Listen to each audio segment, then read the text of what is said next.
గత 2 రోజులుగా సోషల్ మీడియాలో కాక్రోచ్ జనతా పార్టీ అనే పేరు మీద ఒక పార్టీ ఆవిర్భవించింది. సో, రాష్ట్రాల్లో లేదా దేశంలో చాలా పార్టీలు ఉన్నప్పటికీ కాక్రోచ్ జనతా పార్టీ ఏంటి? అసలు దీని ముఖ్య ఉద్దేశ్యం ఏంటి అనంటే, ఎవరైతే చీఫ్ జస్టిస్ ఆఫ్ ఇండియా అంటే సుప్రీంకోర్టుకు సంబంధించినటువంటి ప్రధాన న్యాయమూర్తి గారు గత కొన్ని రోజుల కిందట కొన్ని వ్యాఖ్యలు చేశారు. సో, ఆయన ఒక సందర్భంలో అవి మాట్లాడినప్పుడు ఏందంటే నిరుద్యోగ యువత టార్గెట్గా మాట్లాడినట్టుగా ఆ వ్యాఖ్యలు ఉన్నాయి. సో, అందులో ఆయన మెయిన్ ముఖ్యంగా చెప్పిన అంశం ఏంటి అంటే, ఈ నిరుద్యోగ యువత ఈ కంటెంట్ క్రియేటర్స్ అని చెప్పి సోషల్ మీడియాలోకి వచ్చి లేదా ఆర్టీఐల ద్వారా అధికారులను ఇబ్బంది పెడుతున్నారు. వీళ్ళు కాక్రోచ్ లాగా ఏడబడితే ఆడికి చొరుగుపోతున్నారు లేదా చొచ్చుకుపోతున్నారు అనే అంశాన్ని ఆయన చెప్పాడు. ఆ తర్వాత ఆయన దాని గురించి క్లారిటీ ఇచ్చాడు. ఏమనంటే పర్టికులర్గా నేను నిరుద్యోగ యువత గురించి అనలేదు. సో, నేను ఎవరైతే అనధికారికంగా అంటే ఎటువంటి ఎడ్యుకేషన్ క్వాలిఫికేషన్ లేకుండా ఫేక్ సర్టిఫికేట్ల ద్వారా అటు మీడియాలో కానీ లేదా ఇటు లాయర్లో కానీ ఎవరైతే వస్తున్నారో అలాంటి వాళ్ళని ఉద్దేశించి నేను మాట్లాడాను అన్నారు. అయితే దీనికి సంబంధించి గత 2-3 రోజులుగా మంచి హాట్ టాపిక్గానే నడుస్తుంది. దేశ రాజకీయాల్లో ఇది ఖచ్చితంగా ఒక చర్చాంశనీయ అంశం కింద మారింది ఇది. ఎందుకంటే దీనికి సంబంధించిన ముఖ్యంగా ఏంటంటే కొంతమంది మాజీ మంత్రులు కూడా దీంట్లో జాయిన్ అవ్వచ్చా మేము, లేదా మేము దీంట్లో కలిపి నడవచ్చా అనే అంశాలు వాళ్ళు అడుగుతున్నారంట. సో, ఇది సోషల్ మీడియాలో క్రియేట్ చేసిన గంటలోనే 5,000 మందిని, 48 గంటల్లోనే సుమారుగా 1 మిలియన్ మెంబర్షిప్ని ఇది ఏర్పాటు చేసుకుంది. అసలు ఈ కాక్రోచ్ జనతా పార్టీ అనే అంశం ఏంటి, దీనికి సంబంధించి ఈరోజు ఒక ఆర్టికల్ వచ్చింది. ఈ ఆర్టికల్ చదివి మీకు మరింత డీటెయిల్గా ఎక్స్ప్లెయిన్ చేసే ప్రయత్నం నేను చేస్తాను. ఓకే. కాక్రోచ్ జనతా పార్టీ నిరుద్యోగులు బొద్దింకల్లా మారనున్న సిజేఐ వ్యాఖ్యల నేపథ్యంలో కొత్త పార్టీ ఏర్పాటు. 2 రోజుల్లోనే 40,000 మంది సభ్యులు 2 రోజుల్లోనే 40,000 మంది సభ్యులు దీంట్లో జాయిన్ అయ్యారంట. అయితే ఇప్పటికే అనేక రాజకీయ పార్టీలు ఉన్నాయి. కానీ ఏ పార్టీ కూడా బొద్దింకను పేరుగా పెట్టుకుని ఉండదు. తాజాగా ఓ 30 ఏళ్ల యువకుడు అభిజిత్ దిష్కే ఈ పని చేశాడు. సో, అభిజిత్ దిష్కే అనే వ్యక్తి ఈ కాక్రోచ్ జనతా పార్టీ అనేది స్థాపించాడు. సో, కాక్రోచ్ జనతా పార్టీ పేరుతో పార్టీని స్థాపించాడు. సెక్యులర్ సోషలిస్ట్ డెమోక్రటిక్ లేజీ అంటే సోమరితనం. లేజీ అంటే సోమరితనం. అదే తన మెయిన్ మోటో అంటే మెయిన్ ఎజెండా ఒకటి ఉంటుంది కదా, నినాదం. సో, అదే తన నినాదంగా ప్రకటించాడు. అంతా వింతగా ఉంది అనుకుంటున్నారా? నిజమే. ఇది దేశంలోని పరిణామాలపై ఓ వ్యంగ్య బాణం.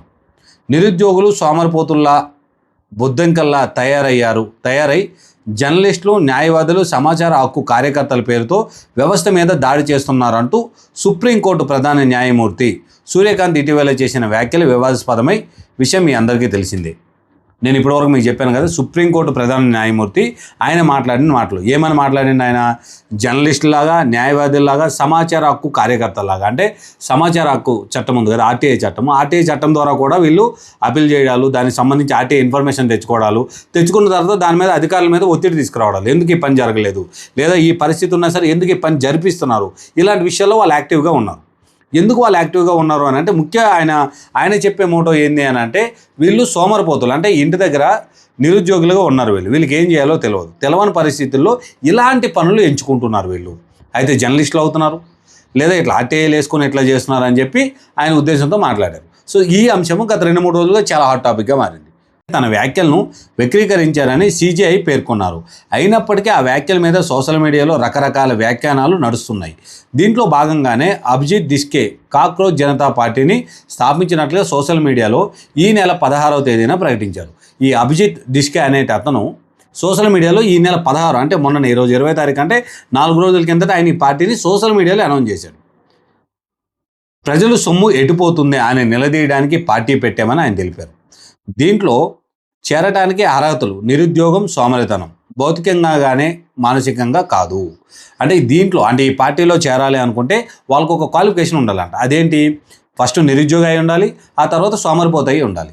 సో, అది కూడా మెంటల్లీ కాదు, భౌతికంగా. అంటే నీకు ఏ జాబ్ లేదు అంతే, but you are a mentally stabled ఉన్న పర్సన్ అనే విషయాలు అలాంటి వాళ్ళకి మాత్రమే ప్రాధాన్యత ఉంటుంది అని చెప్పాడు ఆయన. అలానే ఆన్లైన్లకు అంటే ఫోను, సోషల్ మీడియాకు అతుక్కొని ఉండటం. అంటే ఫోన్లో, సోషల్ మీడియాలో ఎప్పుడు యాక్టివ్గా ఉండాలి. అంటే ఫోన్లో యాక్టివ్గా ఉండాలి అంటే ఆల్మోస్ట్ ఫోన్లో యాక్టివ్గా ఉన్న యువత అంతా ఎక్కడ ఉంటుంది? సోషల్ మీడియాలోనే ఉంటుంది. సో, ఇది యాక్టివ్గా ఉండాలనేది ఆయన ఇంకో పాయింట్.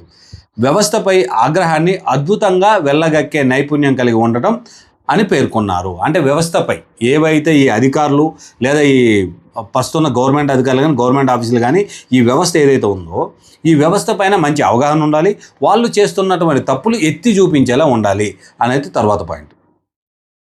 అయితే ఉండాలి అని చెప్పి ఎక్స్లో సీజేపీ గురించి ప్రకటించగానే అనూహ్యంగా చాలా స్పందన ఎక్కువ వచ్చిందంట. కేవలం 48 గంటల్లోనే 40,000 మందికి పైగా సభ్యులు చేరారు. లోక్సభలో అధికార పక్షం మీద నిప్పులు కురిపించే తృణమూల్ కాంగ్రెస్ ఎంపీ మహువా మొయిత్రా తన అర్హతను గురించి ప్రస్తావిస్తూ, నాకు యాంటీ నేషనల్ పార్టీ సభ్యత్వం ఉంది, మీతో కలిసి నేను పనిచేయొచ్చా అని ప్రశ్నించారు. లోక్సభలో అధికార పక్షం మీద నిప్పులు కురిపించే తృణమూల్ కాంగ్రెస్ పార్టీ. తృణమూల్ కాంగ్రెస్ అంటే మీ అందరూ తెలుసు, వెస్ట్ బెంగాల్లో జరిగినటువంటి ఎన్నికల్లో గత 10 ఏళ్ల పాటు అధికారంలోనే మనం ఓడిపోయిన పార్టీ. ఆ పార్టీకి సంబంధించిన ఒక లేడీ ఎంపీ ఆమె ప్రస్తావిస్తూ ఆమె ఏం చెప్తుందంటే, నాకు యాంటీ నేషనల్ పార్టీ సభ్యత్వం ఉంది. యాంటీ నేషనల్ పార్టీ అంటే ఆమె ఉద్దేశం ఏంటంటే, ఏదైతే అధికారంలో బీజేపీ పార్టీ ఉందో బీజేపీ పార్టీకి నేను వ్యంగ్యంగా అంటే వాళ్ళు చెప్పే ప్రతి ఒక్క పాయింట్ కూడా నేను తిప్పి కొట్టగలను, నేను తిప్పి కొడుతున్నా కాబట్టి నన్ను యాంటీ నేషనల్ పార్టీగా వాళ్ళు సభ్యత్వం ఇచ్చారు అని చెప్పి ఆమె ఒక ప్రశ్న వెలుగు అడిగిందంట. ఎవరికి?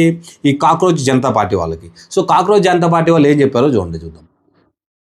తన మీద చేసే ఆరోపణలను వ్యంగ్యంగా తిప్పికొడుతూ ఆమె ఎలా స్పందించారు. దీనికి సీజేపీ అంటే కాక్రోచ్ జనతా పార్టీ బదులిస్తూ, ప్రజాస్వామ్యాన్ని కాపాడేందుకు పోరాడే యోధురాలైన మీకు స్వాగతం అంటూ జవాబిచ్చారంట. వాళ్ళు సింగిల్ వర్డ్లో, అంటే ఒక 30 ఏళ్ల యువకుడు ఆయన మాట్లాడే విధానం చూడండి. ప్రజాస్వామ్యం కోసము పాటుపడుతున్న మీలాంటి వాళ్ళకి హార్ట్లీ వెల్కమ్, మీరు ఖచ్చితంగా మాతో కలిసి నడవచ్చు అని చెప్పి ఆయన చెప్పారంట. స్వాగతం ఇస్తున్నామని జవాబు ఇచ్చారంట. అలానే తృణమూల్కే చెందిన మరో ఎంపీ మాజీ క్రికెటర్ కీర్తి ఆజాద్ సీజేలో చేరడానికి అర్హతలు ఏమిటి అని ప్రశ్నించగా, సో ఈమె కీర్తి ఆజాద్ కూడా ఆమె మాజీ క్రికెటర్. సో ఆమె కూడా తృణమూల్ కాంగ్రెస్ పార్టీకి సంబంధించినట్టు ఆమె కూడా ఎంపీ స్థానమే. ఆమె కూడా అడిగిందంట, అసలు మీ పార్టీలో జాయిన్ అవ్వాలంటే ఏం కావాలి అని చెప్పి, అంటే లైక్ రూల్స్ అండ్ రెగ్యులేషన్స్ ఏంటి అనేది ఆమె అడిగితే ఆమెకి వీళ్ళు ఏమైనా బదులిచ్చారు, 1983 క్రికెట్ వరల్డ్ కప్ను గెలుచుకోవడానికి మించిన అర్హత ఏముంటుంది. సో ఆమె 1983లో క్రికెట్ కప్ గెలుచుకున్నారు, దీనికి మించిన అర్హత ఇంకేముంటుంది, మీరు హ్యాపీగా జాయిన్ అవ్వచ్చు అని వాళ్ళు కూడా చెప్పి మళ్ళీ సమాధానం ఇచ్చారంట. సామాజిక కార్యకర్త అంజలి భరద్వాజ్ సీజేపీ అజెండాకు కొన్ని అదనపు అంశాలు సూచించారు. సమాచార హక్కు చట్టం కింద ప్రజలకు పార్టీ జవాబుదారుగా ఉండాలి. ఎలక్ట్రల్ బాండ్స్ సహా అజ్ఞాత వ్యక్తులు ఇచ్చే విరాళాన్ని స్వీకరించరాదు.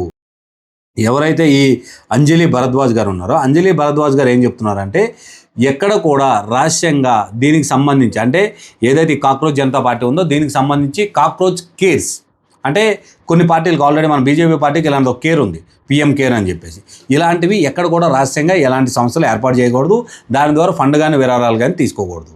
అలానే ఎలక్ట్రిక్ బాండ్ రూపంలో వచ్చినటువంటి ఫండ్ను కూడా తీసుకోకూడదు.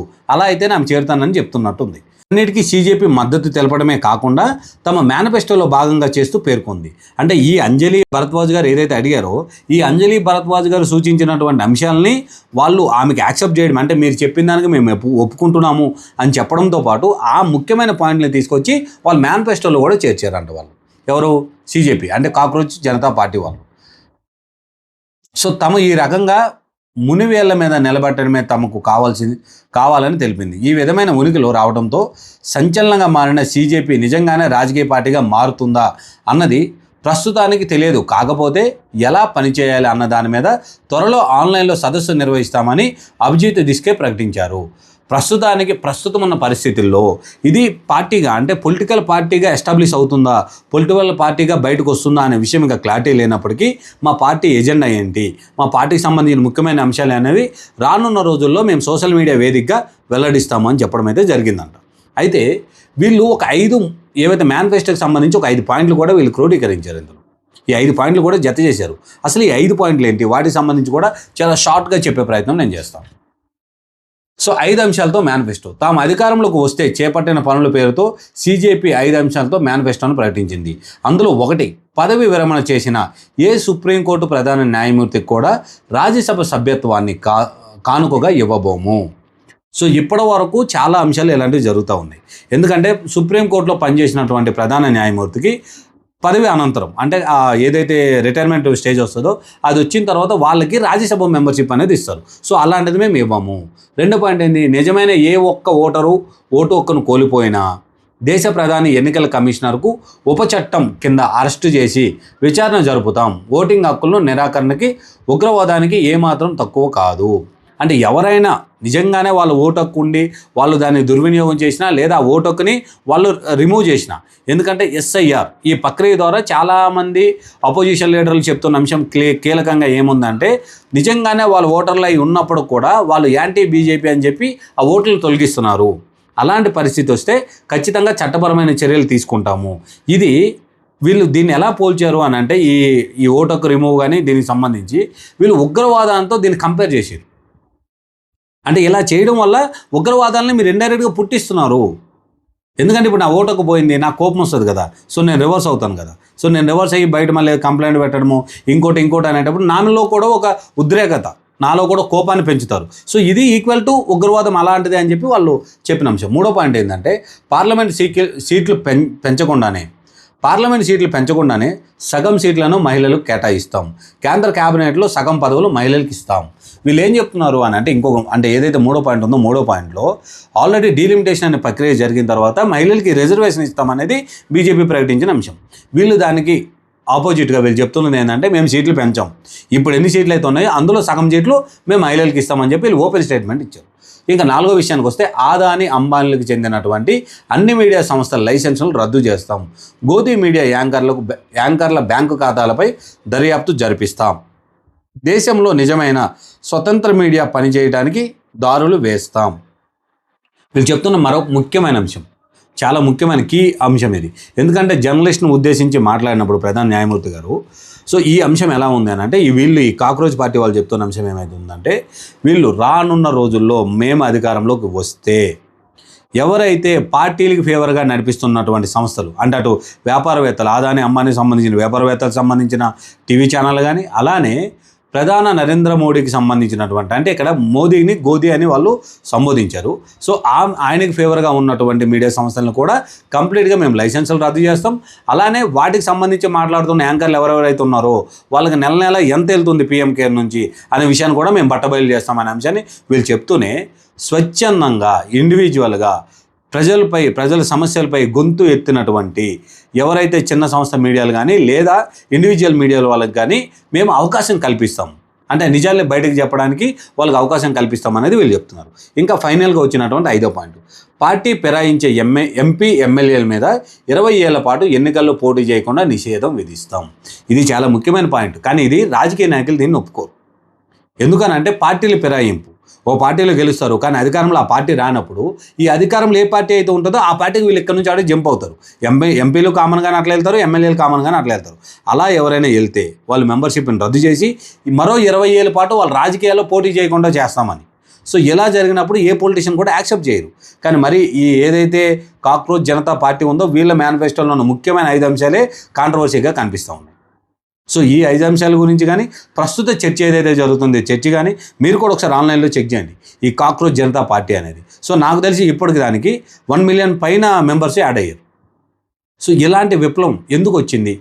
ఒక చీఫ్ జస్టిస్ ఆఫ్ ఇండియా సుప్రీంకోర్టుకు సంబంధించిన ప్రధాన న్యాయమూర్తి మాట్లాడినటువంటి మాటలు ఇవి కరెక్టేనా? మీరేమనుకున్నారో కామెంట్ చేయండి.